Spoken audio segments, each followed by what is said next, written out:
दंगों के बाद बहराइच में दहशत का माहौल।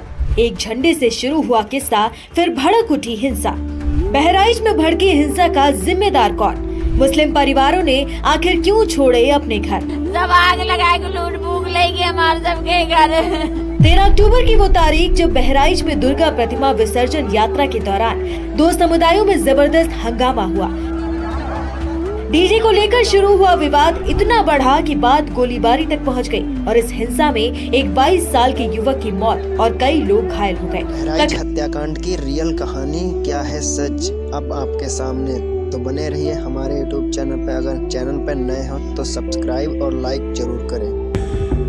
क्या हुआ था यहाँ रविवार? आप कहा सच बताई कि झूठ बताई? जो देखा वो बताइए। मूर्ति आई हमरे बीबी फातिमा रज़ियल्लाहु ताला नुहु करा दीन इस्लाम वाला अंधी गंदी गाड़ी दे लागे। ये सब न लगाओ जैसे अपना हिसाब वाला लगाए लो।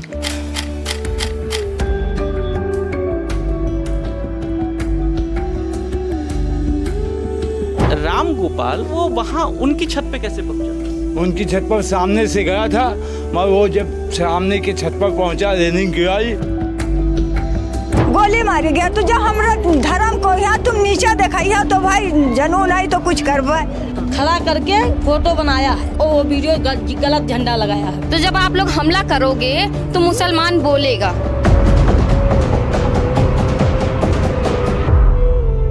का सीएम बने हैं मोदी भाई, तो हम लोगन के दोनों धर्म के लिए बने, खाली हिंदू के लिए सीएम नहीं बने। आतंकवादी से मिले हुए हैं सारे। ये कैसे पता चला? ये पता है बहुत दिन से हम सब लोग। अगर इस्लाम का कोई झंडा लगा है और उसको कोई ऐसा व्यक्ति हटा देता है और अपना झंडा लगा देता है तो इस्लाम में उसके लिए क्या कहा जाता है? किसी से बर्दाश्त नहीं होगा। आपको थप्पड़ मारे तो बदले में थप्पड़ मारो, कहीं लिखा नहीं गया। लिखा तो नहीं गया है। और जब बाहर लाश निकाली गई तो पुलिस जो वहाँ पर मौजूद थी हरदी थाने की, तो उन्होंने कोई सहायता नहीं की, सीधे वो लाठीचार्ज कर दिए पब्लिक पर। हमरे बच्चन का कोनो गलती नहीं है। जो मारूफ और ये ननकौफ फंसाए गए हैं, इन्होंने यहाँ के वर्तमान प्रधान का सपोर्ट किया था। आपको भी आई थी पुलिस लेने? अब सामने पर जाएंगे तब तो भाई लेकर जाएंगे।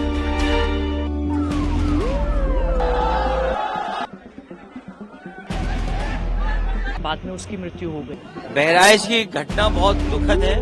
प्रशासन चाहता तो ये घटना कभी नहीं होती। आइए पुलिस प्रशासन से बात करते हैं कि इस घटना से काबू पा लिया है या नहीं, या कैसे हुआ। जब एक जुलूस एक मुस्लिम क्षेत्र में से एक मस्जिद के पास से निकल रहा था, वहाँ पे दोनों पक्षों के बीच में कुछ विषय को लेकर तकरार हुई, जिसमें दोनों पक्ष आमने सामने हुए। उसमें आपस में कुछ लोग उत्पात मचाने लगे, जिस घटनाक्रम में एक व्यक्ति को हिंदू पक्ष की तरफ से गोली लगी और बाद में उसकी मृत्यु हो गई। उसी के बाद एक तनाव की स्थिति उत्पन्न हुई, जिससे विभिन्न स्थानों पर जो मूर्ति विसर्जन है उसको रोक दिया गया और फिर उसका फ़ायदा उठा के कुछ शरारती तत्वों ने उपद्रव मचाने की कोशिश की। तो पुलिस द्वारा बहुत तेज़ी से अपनी कार्रवाई हरकत में लाए गए और जहाँ पे भी इस तरह का डिस्टर्बेंस हुआ है उसको हम नियंत्रण में ले आए हैं। जो महाराजगंज में घटना हुई है जिसमें एक व्यक्ति को गोली मारी गई है, उसमें 30 संदिग्ध व्यक्तियों को पुलिस द्वारा ऑलरेडी हिरासत में ले लिया गया है। उसमें मुकदमा पंजीकृत कर लिया गया है और जो मुख्य आरोपी है जो कि भाग गया है उसकी भी लोकेशन ट्रेस हो गई है। उसको गिरफ्तार करने के लिए टीम्स को डिस्पैच कर दिया है।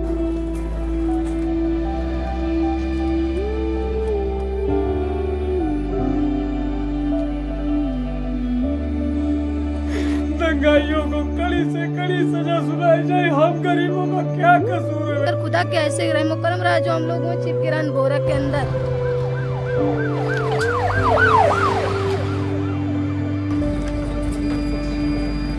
इंसाफ चाहिए और कुछ नहीं चाहिए। उत्तर प्रदेश के बहराइच के महाराजगंज कस्बे में रहने वाली रोली मिश्रा का बुरा हाल है। उनके पति राम गोपाल मिश्रा अब इस दुनिया में नहीं रहे। मेरी गाड़ी है, ये मेरे बड़े भाई की गाड़ी। ये वाली देखिए सर, ये मेरी गाड़ी है और यही मेरी रोजी रोटी थी और मेरे पास कोई जरिया, कोई जमीन, कोई जायदाद नहीं रखी है। पुलिस यहाँ 2 गाड़ी थी पहले से, लेकिन जब यहाँ दंगा परसूद हुआ तो वो पानी वाला जो होता है वो था और दो मतलब पुलिस 2 गाड़ी थी। एक 2 पुलिस वाले नहीं थे, 100-150 पुलिस वाले थे। वो लोग लेकर गाड़ी चले गए। जब दंगा परसूद यहाँ डाउन होने लगा, जब लोग यहाँ गए सामने वहाँ बैठे थे उस पेड़ के पास, इतने फोन मैंने 100 नंबर 102 नंबर एम्बुलेंस वाले बोले हमारे लायक की कोई सेवा है तो बताइए, तो हमने कहा भी कोई खत्म नहीं हुआ है। यह बिल्कुल सामान्य है, पूर्ण नियंत्रण में है।